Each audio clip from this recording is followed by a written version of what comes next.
Where in the world are you watching from? Drop your country in the comments. Before we dive into this heartwarming story, hit subscribe so you'll never miss the most courageous dog tales we share every day. For 5 years, Leo was a legend. He wasn't a pet. He was an instrument of justice.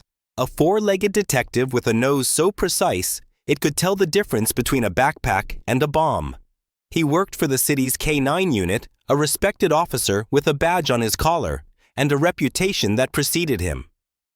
But a severe injury to his hind leg, a torn ligament that never quite healed right, meant his career was over. Just like that. The city's finest was now an outpatient. He was retired early, reassigned. To most, it would be a blessing, a life of leisure, of naps and treats. But for Leo, it felt like a demotion, a life without purpose. He would pace his kennel, a quiet sigh escaping his chest, his eyes holding a question that no one knew how to answer. What am I good for now? He had all the training in the world, all the bravery, but no mission to fulfill. He was a veteran honorably discharged, but left with the weight of years and no way to lay it down. That is until the day they drove him to Riverbend Elementary. It was the kind of school you see on postcards. Brick walls, manicured lawns, a giant oak tree in the front. Inside, the hallways were lined with colorful murals, and the air hummed with the joyful chaos of children. This was to be his new assignment therapy dog. A gentle hand, a quiet presence. A far cry from chasing down suspects and sniffing for bombs.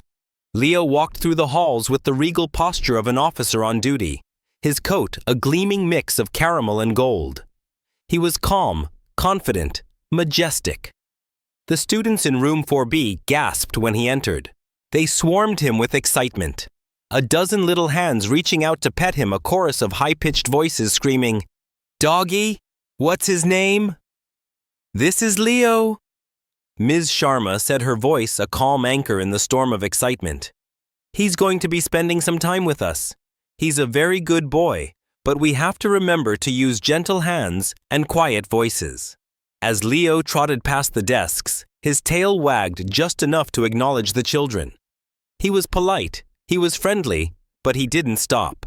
Not until he reached the last row, right by the sun-drenched window. There, almost hidden from view, sat a boy who didn't join the chaos. Meet Caleb Finch. He was 9 years old, but he wore the quiet sadness of someone much older. His clothes were always clean, but always a size too big, as if he was wearing someone else's life. He rarely raised his hand, and he never looked anyone in the eye. Most days, he simply melted into the background, a shadow on the wall. A ghost in a room full of life. He was there, but he wasn't. We all make the ultimate common mistake, mistaking silence for contentment. We overlook the quiet ones because they don't demand our attention. But sometimes, those are the ones who need it the most. Leo stopped. He just stopped. He stared at Caleb for a long second, his head tilted slightly. Then, without a sound, without being asked, he slowly walked over and sat down beside the desk. He lowered himself to the floor, rested his head near Caleb's sneakers, and didn't move. He wasn't looking for a treat. He was looking for a partner. Ms. Sharma raised an eyebrow, a small smile playing on her lips. "Well," she whispered to herself, "I guess Leo has picked his buddy." The other kids giggled. Caleb didn't. But then quietly, his small hand slid off the desk and onto Leo's back. His fingers curled softly into the thick golden fur. And for the first time all year, Caleb Finch exhaled. It wasn't a word or a laugh. It was a sound that told an entire story. A breath held, for far too long, finally released. The bond formed instantly. And as Leo lay there, his eyes closed in calm contentment, he finally had his new mission. He had found his purpose not in chasing down criminals, but in protecting the most vulnerable soul in the room. He had found a new war to fight, a quiet internal one, for a boy who was too scared to even speak its name. Coming up, the pillar of the community, a trusted man, enters the room.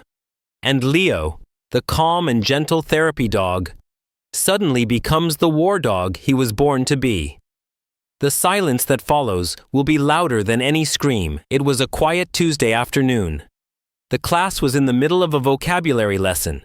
The only sound, the soft scratching of pencils. Leo was curled up beneath Caleb's desk, a steady warm presence, a silent bodyguard. Everything was normal. Safe. And then the door opened. A man stepped inside. He had short, neat salt and pepper hair and a friendly open face that seemed to be smiling all the time. He wore the school's navy blue polo and ironed khakis. This was Mr. Wallace, the school's head of security, a true pillar of the community. He was the kind of man parents trusted to watch their kids. The kind of man who'd help a teacher carry books and always had a cheerful word for everyone. He was by all accounts a good man. But as he took 2 steps into the room, something changed. Leo, who hadn't moved all day, went from a sleeping Labrador to a coiled spring in an instant. His head snapped up, his ears angled forward like radar dishes, and then a sound that no one had ever heard from him before. A low, guttural growl. It wasn't loud or frantic. It was deep and deliberate, the kind of sound that made the air in the room feel heavy, thick with a sudden, unnameable tension. It was the sound of a silent threat, finally being recognized. Mr. Wallace chuckled awkwardly. "Whoa there, big fella," he said, his smile looking a little forced now. "Guess I forgot to bring a treat." But Leo didn't move. He took a single deliberate step forward, planting himself between Mr. Wallace and the back of the classroom. His tail, which was usually wagging, was now ramrod stiff. The hair on his back began to rise just slightly. Ms. Sharma's heart pounded in her chest. She had trained for fire drills and scraped knees, but this was something else. This was animal instinct screaming louder than human reason. We as humans make a dangerous mistake. We believe a man's record, his friendly smile, his polite demeanor. We judge the book by its cover. But a dog judges the soul. A dog sees the lie. The classroom went silent. Every eye was on the dog and the man. And that's when it happened. Caleb Finch, the invisible boy, the shadow in the back, dropped his pencil. It clattered loudly on the linoleum floor. And as everyone's eyes turned to him, they saw it. His face was ghostly pale. His lips parted in a silent, terrified gasp. His eyes weren't just looking at Mr. Wallace. They were glued to him wide, with a pure, unadulterated fear that seemed to look right through him into a waking nightmare. Suddenly, the friendly chuckle, the polite smile, the neatly ironed khakis, it all looked like a costume. A mask. No one spoke. No one moved. The air was so thick with unspoken truth, you could almost touch it. Mr. Wallace broke the tension with a too wide smile. "No biggie," he said, backing slowly towards the door. "I'll come back later." But Leo didn't relax until the door clicked shut. The class returned to their lesson, but the atmosphere had changed forever. A quiet dog had just laid the foundation for a truth so big it would shake the entire school. Ms. Sharma knew in her gut that what she had just seen was not about a dog disliking a man. It was a silent warning, and she had to find out what it meant. She had to find out what had happened to her invisible boy. The investigation begins. A single drawing by a terrified boy becomes a chilling clue, and a story of a silent trauma is finally given a voice. The weekend was a blur of unease for Ms. Sharma. She had worked with children for nearly 15 years. She knew what a child pretending to be scared looked like. This was not it. She also knew what a protective dog looked like, and that day she had seen both in terrifying combination. On Monday morning, she called in sick for herself and Leo, and drove directly to the police station. She sat across from Detective Miller, a man with a tired face and even more tired eyes. She showed him the drawing Caleb had handed her, a small boy sitting next to a dog, and behind them, a tall, dark shadow. No face, just 2 cold, empty eyes staring out from the darkness. "It's just a child's drawing, Ms. Sharma," the detective said, his voice flat. "It could be anything." "No," she insisted, her voice tight with conviction. "It's not just a drawing, it's a confession." He drew the monster detective, and his monster has a name, Wallace. The detective sighed, but something in Ms. Sharma's voice, a fire in her chest he didn't expect, made him listen. He promised to look into it. Meanwhile, back at school, Leo had become Caleb's shadow. He didn't just lie under the desk. He stood guard. When Caleb went to the drinking fountain, Leo followed. When another student raised their voice a little too loudly near Caleb, Leo would step in between, not with a growl, but with a quiet, solid presence that said, "This far and no farther." He was a silent sentinel, a living boundary. The climax came on Wednesday afternoon. The air felt heavy, as if the universe itself was holding its breath. The classroom door opened, and there he was again, Mr. Wallace. "Hey, folks," he said, his cheeriness too loud, too forced. "Just checking the fire extinguisher logs." This time, Leo didn't growl. He barked once, a single sharp commanding sound that cut through the silence like a gunshot. He then ran straight across the room, planted himself in front of Caleb's desk. Teeth bared, tail raised body, a solid wall of golden fur and pure, uncorrupted fury. Ms. Sharma screamed. Desks scraped. Children gasped, but Leo didn't move. He stood between the predator and his prey.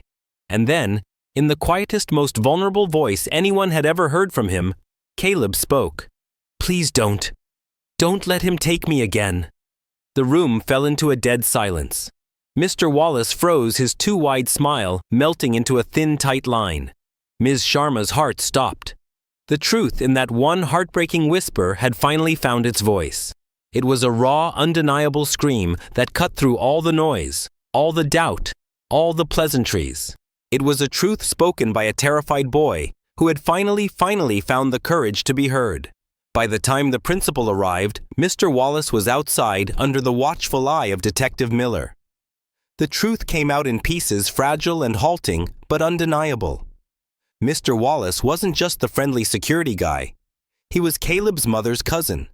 Trusted family, and weeks before he had picked Caleb up from school early without permission. No one had questioned him. Until now. Until Leo spoke. And here is the heart-stopping plot twist that separates this story from all the rest. A few days later, a mysterious box arrived at the school for Leo, delivered by a man from the K-9 unit. Inside was Leo's old gear, and a manila envelope. Inside the envelope was a Polaroid photo of a rundown trailer behind a junkyard and a letter written in shaky handwriting. The letter was from a retired police officer. It described how Leo had tried to lead them to that trailer months ago, but the case was dropped due to lack of evidence. The officer wrote, "Leo knew. He sat in the mud for an hour. That trailer, something's wrong with it." I couldn't forget Mr. Wallace's handwriting. Before he'd even transferred to Riverbend Elementary, Leo hadn't just been a hero for Caleb. He'd been trying to save other children for years. The dog who couldn't speak had been a witness all along. The ultimate lesson here. We as humans believe what we see, what we are told. But the truth is a feeling. A deep, silent gut feeling. And no one felt it better than a retired K-9 dog named Leo. A new child arrives at the school, a mirror of Caleb's past self. And Caleb, now a hero himself, must teach a new child to be brave, just as a silent friend once taught him. The months that followed were a testament to the school's unwavering commitment to healing. The town of Riverbend had been shaken but not broken. Counselors arrived. Teachers were trained. And a new unspoken rule was established in room 4B. Kindness was not a choice. It was a reflex. Caleb, once a shadow, began to emerge. He still wore his hoodies, but now he raised his hand. He still sat in the back, but now he smiled. He was a boy who knew what it felt like to be invisible, and he was determined to make sure no one else felt that way. And Leo remained his constant. He was a silent anchor, a furry heartbeat by his side. But then the world's quiet echo of pain arrived in the form of a new transfer student. Her name was Sophia Ruiz. She walked into room 4B in mid-April, her eyes shaded by the hood of a faded denim jacket, her posture mirroring the old Caleb, withdrawn, hunched as if she were trying to disappear. The children, now more empathetic than ever, tried to welcome her with waves and half-hearted smiles. But Sophia just nodded, her eyes glued to her shoes, and took the empty seat by the window. She didn't speak all day. She didn't eat her lunch. She just colored alone at the art table. But Leo noticed. He lifted his head from where he had been napping near the bookshelf. He walked slowly, quietly across the room, no sudden movements. He sat beside her. Sophia didn't acknowledge him at first. Then she peeked over, and ever so slowly slid a hand across the floor, and let her fingers touch his fur. No words, just connection. It was the same silent language he had used with Caleb. Caleb watched from across the room. Something about her, the way she flinched when the bell rang, the way she didn't meet anyone's eyes, reminded him of himself.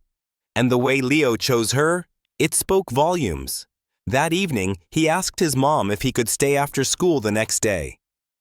To help Leo, he said. His mom smiled, a flicker of pride in her eyes. She knew. The next day, during free reading time, Caleb gathered his courage. He walked over to the art table. Sophia was sketching with colored pencils, jagged lines that twisted into anxious shapes. "Hey," Caleb said softly. Sophia looked up, startled. Leo likes sitting with you," Caleb said, his voice a little shaky. "He did the same with me when I didn't talk much." Sophia shrugged and went back to her drawing. "He's just a dog." "Yeah," Caleb said, his voice gaining a new confidence. "But not really." He sat down across from her. "I used to think I was the only one who felt like I wasn't really in the room, even when I was." He paused, looking at Leo lying at their feet. "Leo made me feel like I was real, like someone knew I existed." Sophia finally looked at him, her eyes tired but listening. "Does he always know?" Caleb nodded. "Yeah," he said, the quiet authority in his voice unmistakable. "He always knows." Over the next week, the class began to adjust to Sophia's presence. She started joining group activities. She laughed once during a science video. Leo continued to rotate between them, sensing who needed him more. Sometimes he'd lie halfway between the two of them, his paws stretched across the tile like a bridge. He was no longer just protecting Caleb. He was teaching him to be a protector too. The lesson here is that healing isn't just about recovering. It's about paying it forward. It's about using your own experience to be a light for someone else trapped in the darkness you just escaped. The final chapter began softly, like a sigh. The school year was drawing to a close, a joyful buzz of yearbooks and Pop-Tarts. But in room 4B, the mood was different. Not sad, not joyful, just full. Full of a quiet understanding. Leo, however, had been growing tired. His eyes, once so bright and alert, seemed heavier. His breath seemed slower. He still came to school every day, a constant presence, but his energy was fading. He had given so much for so long. He had fought his last war, and now he was simply ready for rest. On the last day of school, a special assembly was held, not for students or teachers, but for the school's most beloved resident. The principal, a woman with a kind face and a tear in her eye, stood at the podium. "Heroes don't always wear capes," she said, her voice trembling slightly. "Sometimes they have fur. And sometimes they teach us to listen, not with our ears, but with our hearts." Caleb and Sophia walked onto the stage together holding a plaque. They placed it on a small table next to Leo, who was sitting patiently, his eyes closed. The plaque read, "In honor of Leo Riverbend's first silent speaker. You protected more than lives. You protected truth." The applause was thunderous. Leo lifted his head slightly, then closed his eyes, resting his head gently in Caleb's lap. That evening, a man from the K9 unit came to Caleb's house. Not to take Leo away, but to offer him a new home. "He's done enough," the officer said gently. "It's time he rests where he's loved." Caleb looked down at Leo, who was sleeping peacefully at his feet. "Can he stay here with us?" he whispered. And that's exactly what he did. Leo lived out his final months in a world of quiet love. He slept in the same room as Caleb, a silent guardian, even in his final rest. One July morning, Leo didn't wake up. He wasn't in pain. He wasn't scared. He simply stayed curled up on Caleb's rug head, resting on his paws. Caleb sat beside him all morning, stroking his ears and reading from his journal. And when Leo's chest finally stilled, Caleb whispered, "You can rest now. I know how to speak." The funeral was simple, a gathering in the school garden where they planted a tree and buried Leo's silver collar beneath it. The plaque now hangs in the hallway. Students still stop to read it. When a new student asks, "Who was Leo?" the others say, "He was the dog who talked without talking." This brings us to the final and most important lesson. The world is a noisy place full of people shouting for attention. But the truth always finds a way to be heard, especially when it's spoken by a friend who never needed words to begin. If this story touched your heart, share it with someone who loves animals. And remember, the heroes in our lives don't always come with a loud bark or a shiny badge. Sometimes they just come with a quiet presence, a gentle nudge, and the ability to listen with their whole soul. Subscribe to our channel for more tales of courage and compassion. Thank you for listening.